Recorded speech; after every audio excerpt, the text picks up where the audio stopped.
वाईचा महागणपती मंदिराला पडलेला वेढा याची विश्वजित साळुंखेंनी ड्रोन कॅमेऱ्यातून दृश्य टिपली आहेत आणि प्रतिनिधींनी आमचा आढावा घेतलाय. पाहूया. सातारा जिल्ह्याच्या पश्चिम भागामध्ये गेल्या 24 तासापासून मुसळधार पाऊस पडतोय. सातारा जिल्ह्याला रेड अलर्ट देखील देण्यात आला होता. आता आपण सध्या वाईतील महागणपती मंदिरात आहोत. तुम्ही बघू शकता गुडघ्या एवढं पाणी आता या मंदिरामध्ये साचल्याचं आपल्याला एकंदरीत चित्र पाहायला मिळतंय.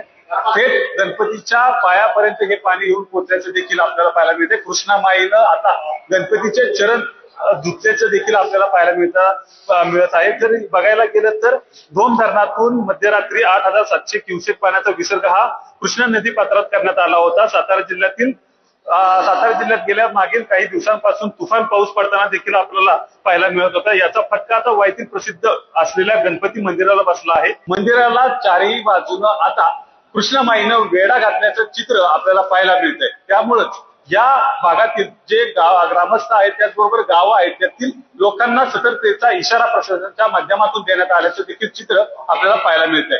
कॅमेरामन ओमकारसह वैभव बोडके, एबीपी माझा, सातारा. तर